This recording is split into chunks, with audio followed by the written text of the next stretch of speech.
Welcome to your channel with me Namrata और make it simple. तो आज के वीडियोस में हम सेल वॉल को सिंप्लीफाई करेंगे। तो cell is the fundamental unit of life का ये हमारा थर्ड वीडियो है। आई होप आपने हमारे पुराने वीडियोस को भी देखा होगा। अगर नहीं देखा है, मिस हो गया है, तो वीडियो के लिंक आपको नीचे डिस्क्रिप्शन बॉक्स में ऊपर आई बटन पे या फिर हमारे चैनल के प्ले लिस्ट में सारी चीजें ऑर्गेनाइज वे में मिल जाएंगी। तो सीरीज में जब आप पढ़ेंगे तो समझना आसान होगा, तो प्लीज एक सीरीज में सारे वीडियोस को कवर करें। तो फिर चलिए हम सिंप्लीफिकेशन स्टार्ट करते हैं सेल वॉल का। आई होप ये वीडियो आपके लिए बहुत वैल्यूएबल रहे। वीडियो पसंद आएगा तो लाइक करना ना भूलिएगा, अपने दोस्तों के साथ शेयर करिए। ज्यादातर वीडियोस तो आप लोग देखते हैं लेकिन चैनल सब्सक्राइब नहीं करते हैं, तो प्लीज अगर इस वीडियो से आपको वैल्यू मिलती है तो चैनल को सब्सक्राइब जरूर करें, ये फ्री ऑफ कॉस्ट है। तो जैसा कि आप बोर्ड में देख रहे हैं कि सेल का स्ट्रक्चर हम हमारे पुराने वीडियो में ऑलरेडी आपको बता चुके हैं। इस वीडियो में हम सिर्फ प्लांट सेल की बात करेंगे। ओके, सेल मेम्ब्रेन के बारे में हम ऑलरेडी सिंप्लीफाई कर चुके हैं।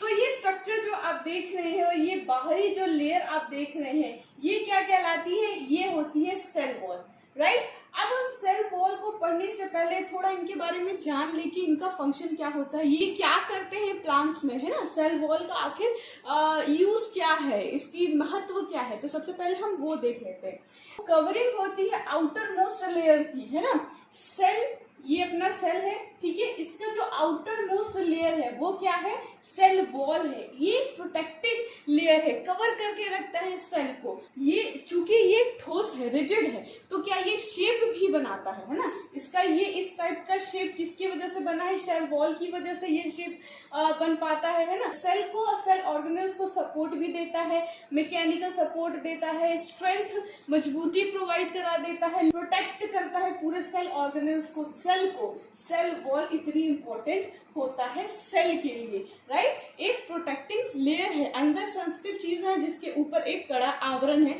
जो कि सेल वॉल है, जो कि अंदर की चीजों को प्रोटेक्ट करके रखता है, राइट। अब ये जो है वो किस चीज से प्रोटेक्ट करता है? तो ये प्रोटेक्ट करता है पैथोजन से, फिजिकल शॉक से।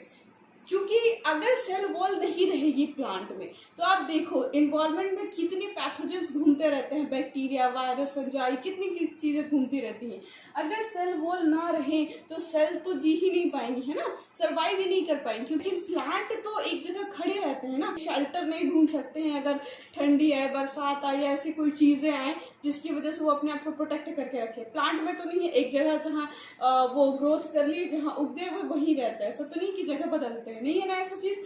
तो उसके लिए क्या है कि सेल वॉल जो है उससे प्रोटेक्ट करके रखता है फिजिकल शॉक से। गर्मी है, बहुत ठंडी है, थंडर, मतलब बिजली चमक रही है, बिजलियां गिर रही है, बहुत सारी चीजें होती है ना इन्वायरमेंट में। तो हम लोग तो अपने घर में चले जाते हैं, जानवर कहीं शेल्टर ढूंढते हैं।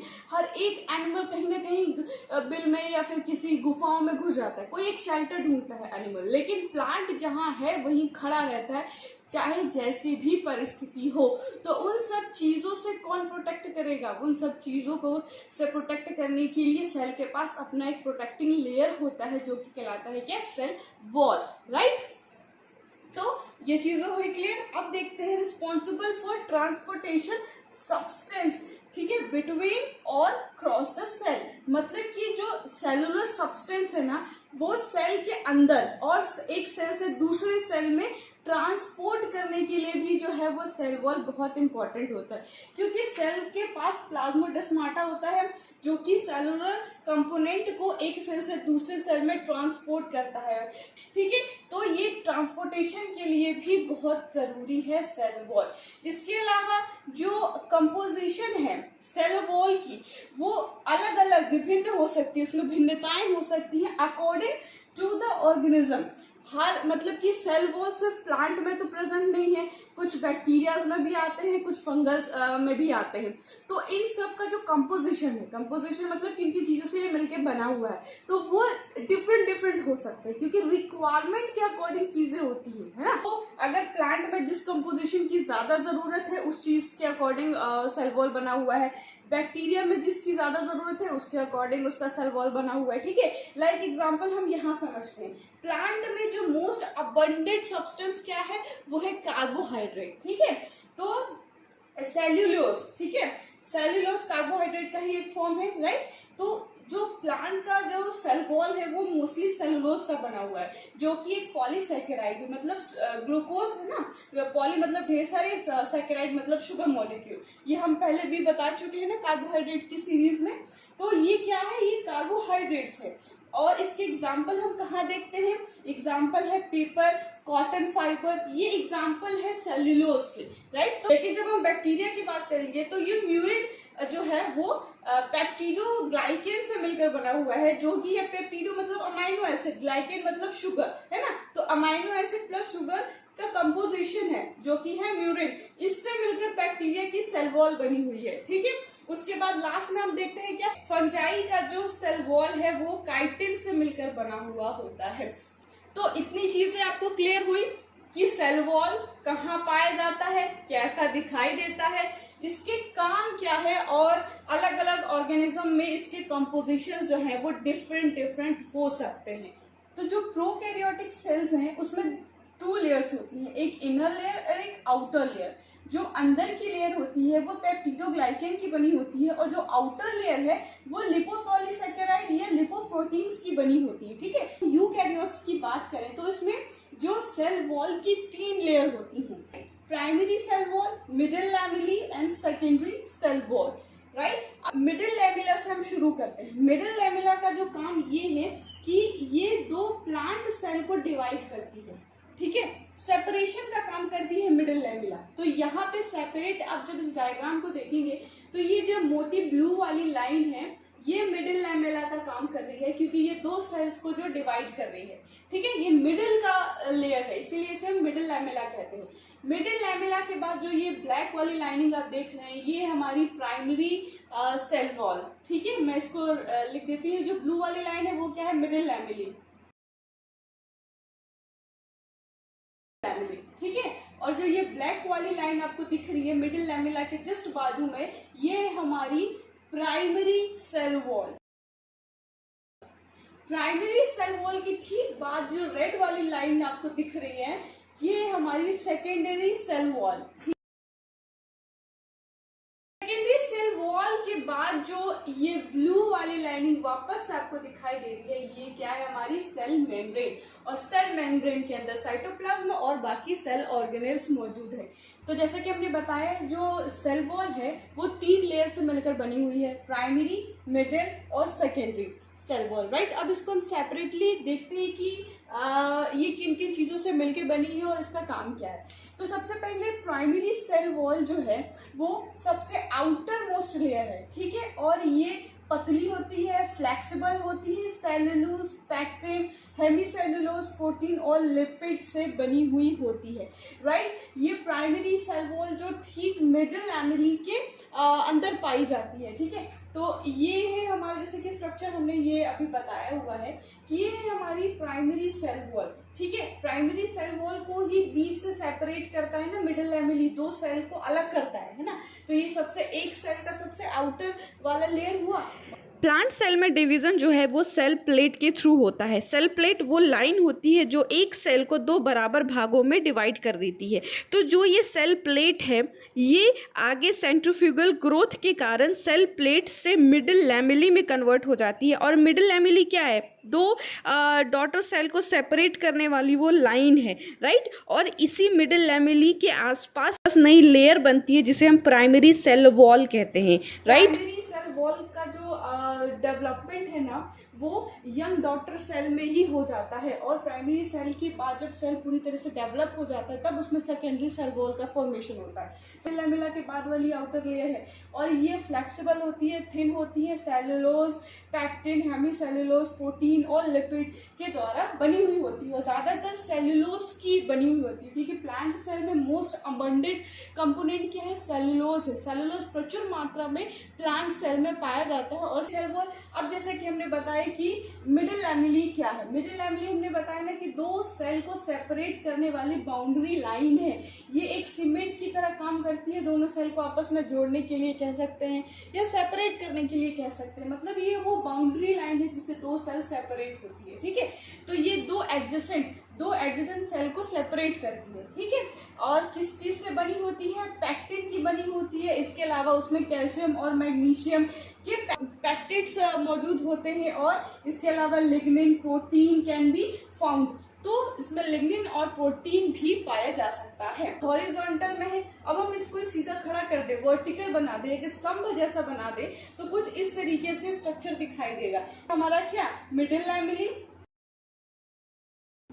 उसके बाद क्या है हमारा ये प्राइमरी सेल वॉल है ना, मिडिल लैमेली के बाद है प्राइमरी सेल वॉल और उसके बाद ये है हमारा सेकेंडरी सेल वॉल, राइट। तो हमने अभी मिडिल लैमेली तक देख लिया हुआ है। अब हम चलते हैं secondary cell wall. Secondary cell wall में एक चीज और ऐड हो जाती है, कुछ प्लांट में जो सेकेंडरी सेल वॉल जो है वो अनदर 3 लेयर्स में डिवाइड होती है, ठीक है। और इसे चूंकि ये सेकेंडरी सेल वॉल है इसलिए इसे हम S1, S2 और S3 से डिनोट करते हैं, जैसे कि हमने ये डायग्राम में बताया है। जो S2 है वो S1 और S3 से ज्यादा मोटा पार्ट होता है, राइट। अब इसमें क्या है कि ये भाई थिक है, नॉन इलास्टिक है, तो सेकेंडरी सेल वॉल जो है वो बहुत मोटी और नॉन इलास्टिक है। वो किस चीजों से बनी हुई होती है, सेल्यूलोज से बनी हुई होती है। जो जाइलम टिश्यू होती है वो यहाँ पे फॉर्म होती है जो कि सेल्यूलोज की बनी होती है। इसके अलावा लिग्निन, सुबेरिन, क्यूटिन जैसे सब्सटेंस भी है, कंपोनेंट्स हैं जो सेकेंडरी सेल वॉल को बनाने में यूज होते हैं। कुछ प्लांट्स में टर्शरी वॉल लेयर भी पाया जाता है जो अनदर 2 टाइप्स में डिवाइड होती है। पहला जो आप ये भाग देख रहे हैं ना, जिसको मैंने ग्रीन कलर से फिल किया है, ये है मेम्ब्रेनस स्ट्रेटम है। और उसके बाद ये जो आप देख रहे हैं स्ट्रक्चर, ये कहलाता है वाटरी स्ट्रेटम। ये इसको हिंदी में बोलते हैं मस्सेदार सतह। मेम्ब्रेनस स्ट्रेटम को झिल्लीमय स्तर। अब सबसे मोस्ट इम्पॉर्टेंट और इंटरेस्टिंग फैक्ट की ओर हम आगे बढ़ रहे हैं। जो सेल वॉल की कठोरता है, रिजिडिटी है और उसकी फ्लेक्सिबिलिटी किस पे डिपेंड करती है, जो ग्लूकोज के मॉलिक्यूल्स है और उसके साथ हेमीसेलुलोज, पैक्टिन, लिग्निन, ये सब जो कंपोनेंट है वो आपस में किस तरीके से अटैच रहते हैं। जो ग्लूकोज का रेसिड्यूज है ना वो मतलब एक छोटी यूनिट है जो आपस में मिलकर फाइब्रिल बनाते हैं और उनकी अरेंजमेंट आड़े तिरछी दिशाओं में होती है। और उसके बाद थ्रेड लाइक जो पैक्टिन्स होते हैं, लिग्निन्स होते हैं, वो आपस में एक दूसरे से अटैच होते हैं, राइट। और ये सारी चीजें मिलके सेल वॉल का निर्माण करती है, राइट। अब जो मेन जो मोस्ट अबंडेंट पार्ट है वो है सेल्यूलोज का। अब जो सेल्यूलोज है, ग्लूकोज है, वो कैसे अपना रोल प्ले करता है हम उसको समझते हैं। यही बेस है, इसी की वजह से सेल की जो फ्लेक्सिबिलिटी है, इसकी रिजिडिटी है, इसी पे बेस्ड होती है, ठीक है। तो हम पहले देखते हैं क्या हमें ये पता है कि सेल वॉल में ग्लूकोज मॉलिक्यूल यूज होता है, ठीक है। तो ग्लूकोज मॉलिक्यूल जो ये है, इसकी जो ग्लूकोज की यूनिट है वो एक लड़ी बनाती है, राइट। एक लंबी लड़ी बनाती है जिसमें लगभग 10,000 ग्लूकोज के यूनिट्स होते हैं। ये एक ग्लूकोज यूनिट है और ऐसे ही 1000 एक लाइन में एक के नीचे एक दूसरे से बॉन्ड बना के अटैच होते हैं और एक लड़ियां बनाती है। ऐसी ही जो ग्लूकोज यूनिट है वो इतनी ही मतलब लड़ियां जो हैं लगभग 100 लड़ियां, कितने मॉलिक्यूल्स, 10,000 ग्लूकोज मॉलिक्यूल्स की, ठीक है। उनको इकट्ठा कर दो आप, है ना, जो आप लाइटें लगाते हो ना, तो ऐसी लड़ियां लो जिसमें कि 1000 उसमें बल्ब लगे हो, उन सबको इकट्ठा कर दो। तो जो बल्ब है वो है ग्लूकोज के मॉलिक्यूल्स, और उन सबको इकट्ठा कर दो तो वो क्या बन जाएंगे, मिसेल बन जाएंगे। 100 जो लड़ियां हैं उसको इकट्ठा करेंगे तो एक बंडल जैसा बनेगा जिसे हम कहेंगे क्या, मिसेल, राइट। अब ये जो 100 मिसेल्स हैं ये एक बंडल बन गया। और ऐसे ही 20 मिसेल्स, बात समझ में आ रही है, एक लड़ी है और ऐसे ही 100 लड़ियां, एक लड़ी में 1000 ग्लूकोज यूनिट है और ऐसे ही 1000 ग्लूकोज यूनिट वाली 100 लड़ियां इकट्ठा कर दो। 100 लड़ी को इकट्ठा करने से वो एक मिसेल बनता है और यही जो मिसेल है ये 20 मिसेल्स, ठीक है, यहाँ पे ये 20 मिसेल्स को इकट्ठा कर दो तो एक बड़ा बंडल बनेगा, उसे हम कहेंगे क्या, माइक्रोफाइब्रिल। अब ये जो 20 माइक्रोफाइब्रिल्स हैं ऐसे ही 250 माइक्रोफाइब्रिल, ठीक है, उन सबको इकट्ठा करें और एक ह्यूज बंडल बनेगा जिसे हम कहेंगे क्या, फाइब्रिल। ये फाइब्रिल होता है जिसकी वजह से सेल वॉल की फ्लेक्सिबिलिटी, रिजिडिटी इस पे बेस्ड होती है। इसकी अरेंजमेंट आड़ी तिरछी दिशाओं में होती है, स्पेस क्रिएट होता है जिसकी वजह से सेल वॉल थोड़ी फ्लेक्सिबल होती है और इनकी अरेंजमेंट जैसी होगी, जैसी प्लांट होगी, जैसी उसकी रिक्वायरमेंट होगी, उसके अकॉर्डिंग इनकी अरेंजमेंट होती है। मैं एक पिक्चर दिखाऊंगी जिसमें आपको क्लियर होगा कि सेल वॉल में इनकी अरेंजमेंट कैसी होती है। इसी के अकॉर्डिंग सेल वॉल की रिजिडिटी डिसाइड होती है। आ रही है बात समझ में? चीजें हुई क्लियर। सबसे बड़ी चीज क्या है? फाइब्रिल है। सबसे छोटी चीज क्या है? ग्लूकोज की यूनिट। ग्लूकोज की लड़ियां हैं जिसमें कि 10,000 ग्लूकोज मॉलिक्यूल्स हैं। ऐसी ही 100 लड़ियां इकट्ठा करो तो उसे कहेंगे हम मिसेल, ठीक है। और एक मिसेल में 100 लड़ियां हैं, ऐसे ही 20 मिसेल इकट्ठा करो, ठीक है। उसको इकट्ठा किए तो वो क्या कहलाई? माइक्रोफाइब्रिल कहलाई। अब ये माइक्रोफाइब्रिल इसको इकट्ठा करो कितने? 250 माइक्रोफाइब्रिल को इकट्ठा करो तो एक फाइब्रिल बनेगा। आ रही है बात क्लियर? तो प्राइमरी सेल वॉल के स्ट्रक्चर और सेकेंडरी सेल वॉल के स्ट्रक्चर में अभी तक जो भी मैंने आपको एक्सप्लेन किया है तो उसमें थोड़ा आपको कंफ्यूजन जरूर हुआ होगा कि प्राइमरी सेल वॉल के स्ट्रक्चर कैसा होता है, सेकेंडरी में क्या होता है, बाहर की ठोस वाली लेयर कौन सी होती है, प्राइमरी होती है कि सेकेंडरी होती है। तो ये थोड़ा कंफ्यूजन आपको जरूर हुआ होगा। तो अभी जब हम दोनों में डिफरेंस देखेंगे तो आपको सारी चीजें क्लियर हो जाने वाली है कि एग्जैक्ट प्राइमरी सेल वॉल क्या होता है और सेकेंडरी सेल वॉल क्या होता है। तो सबसे पहले जो डिफरेंस है वो ये है कि जो प्राइमरी सेल वॉल है वो फॉर्म्ड होता है ग्रोइंग सेल में। जैसा कि हमने बताया था कि सेल डिवीजन के द्वारा जब सेल प्लेट बनती है तो उसमें डिवाइड होकर 2 सेल का निर्माण होता है। तो जो प्राइमरी सेल वॉल है ना उसी टाइम फॉर्म होता है, यानी ग्रोइंग सेल के साथ ग्रो करता है। जब हम सेकेंडरी सेल वॉल की बात करते हैं तो ये मैच्योर सेल में बनता है, राइट। उसके बाद सेकेंड हम देखते हैं कि जो प्राइमरी सेल वॉल है वो मिडिल लैमेला के इनर साइड पे प्रेजेंट होती है और सेकेंडरी सेल वॉल जो है वो प्राइमरी सेल वॉल के इनर साइड पे प्रेजेंट होती है और सेल मेम्ब्रेन के आउटसाइड पे प्रेजेंट होती है। 2 चीजें हुई क्लियर। अब हम थर्ड देखते हैं कि जो प्राइमरी सेल वॉल है वो लगभग सारे प्लांट सेल में प्रेजेंट होता है। क्यों प्रेजेंट होता है? आंसर है कि सेल डिवीजन के दौरान ही प्राइमरी सेल वॉल का फॉर्मेशन स्टार्ट हो जाता है जिसकी वजह से ये लगभग सारे प्लांट सेल में प्रेजेंट होता है। लेकिन जो सेकेंडरी सेल वॉल है वो डिपेंड करता है कि प्लांट सेल का टाइप क्या है, क्या उसको रिक्वायरमेंट है ज्यादा वाटर ट्रांसपोर्टेशन की, सेल में ज्यादा मैकेनिकल सपोर्ट की जरूरत है, तब उसमें सेल वॉल जो है वो प्रेजेंट होता है ना। कि इलास्टिक होता है, एक्सपेंडेबल होता है।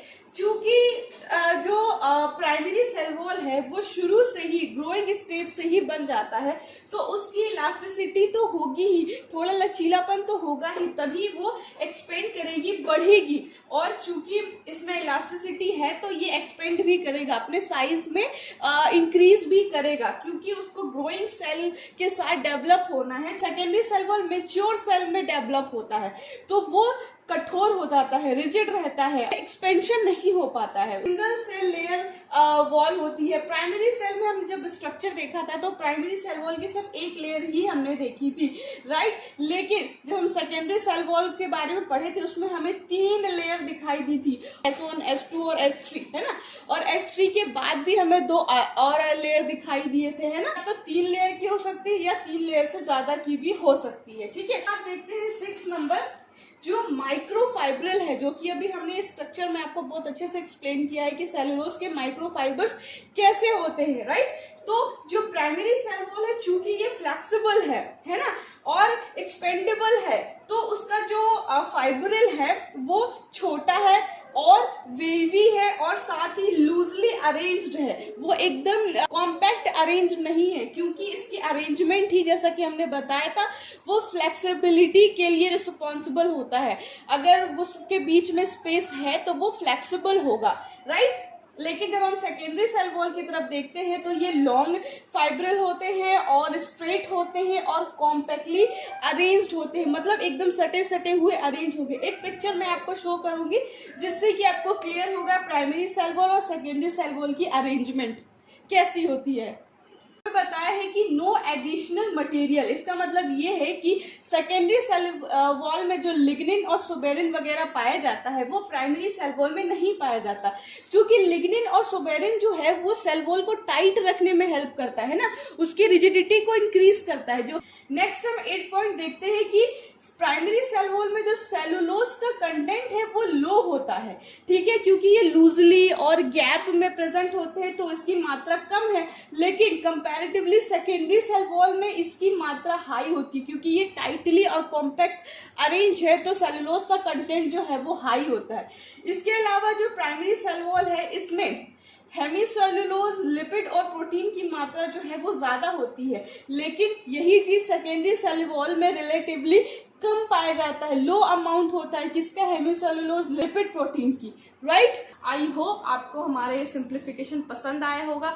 वीडियो से रिलेटेड कोई क्वेश्चन हो तो नीचे कमेंट करके बताइएगा। वीडियो पसंद आए, इससे वैल्यू मिले, नॉलेज मिले आपको तो प्लीज इसे लाइक करिएगा, अपने दोस्तों के साथ शेयर करें। चैनल पे नए हैं तो हमारे चैनल को सब्सक्राइब करें, साथ ही बेल आइकन को भी हिट करें ताकि जब भी हम नए वीडियो डालेंगे तो उसके नोटिफिकेशन आपसे मिस नहीं होंगे, अदरवाइज वीडियो मिस हो सकती है। Thank you so much for watching. मिलते हैं अगले वीडियो में जहाँ पे हम न्यूक्लियस को सिंप्लीफाई करेंगे।